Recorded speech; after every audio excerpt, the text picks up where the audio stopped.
وفامت تاجدار مدینہ دیاں حضرت بوٹا گجراتی دا ایک شعر مینوں یاد آیا، توجہ فرمانا۔ فرمایا جڑے کہندے سی مران گے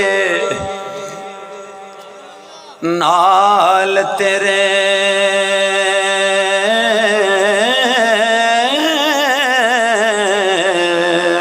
اج انہاں وی بازیاں ہاریاں نے، جیڑے ترس دے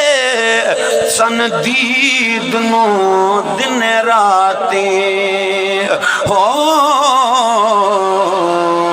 اج انہاں وی باریاں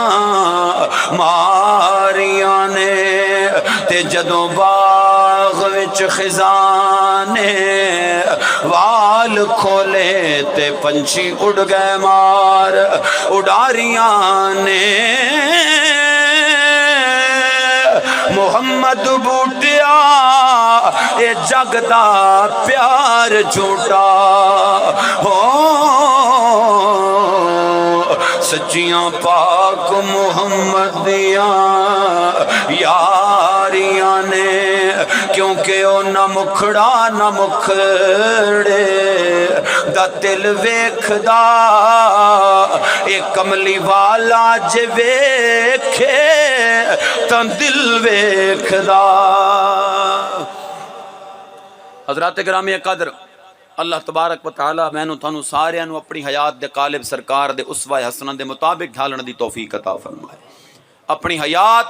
سرکار دو عالم علیہ السلام دی حیات دے مطابق موافق گزارن دی توفیق عطا فرمائے۔ جس نوں رب نے دیتا ہے وہ دل کھول کے اس دور دے اندر کہ جس دور دے اندر غربا انتہائی مشکل دے اندر نے، خدا دی قسم ہے ساڑے علاقیاں دے وچ، ساڑے پنجاب دے کئیاں علاقیاں دے وچ سنیا سی کہ فاقے نہیں ہوندے، ہن کئی بندے فاقے کر کے سوندے نے، بکھے سوندے نے، پین دا پانی تک کئیاں کول میسر کونی، شہری آبادی دے اندر جاؤ، اساں جٹ لوگ ہاں، ساڑے کول فصلاں لے لہاندیاں نے، دانے کھان دے پئے ہوندے نے، معاملات ساڑے زندگی دے چل دی رہندے نے۔ خدا دی عزت دی قسم بار بار میں قسمہ اٹھاندا پیا حضرات صرف اس واسطے تاکہ مینوں تانوں احساس ہوئے کہ ساڑے ملک دے اندر اس ویلے کئی جناب بکھے بیٹھے نے۔ ذرا غور تے کرو، جڑا بندہ فجر دی نماز تو بعد دا لے کے آٹے دی لینے لگدا ہے تے جناب شام تک روپیے ہاتھ تے چاہ کے کھلوتا ہوندا ہے، آٹا اس نوں نہیں لبدا۔ سوچو جدو خالی لوٹا لے کے وہ شام نو گھر جاندا ہونا ہے تے اس واسطے تے گھر دی دہلیز پل سرات تو بھی زیادہ بھاری ہو جاندی ہونی ہے۔ اس نے اپنی اس بچی دا منہ ویکھنا ہونا ہے جڑی بکھی بیٹھی ہے پر ابے نو آٹا تے کونی ملیا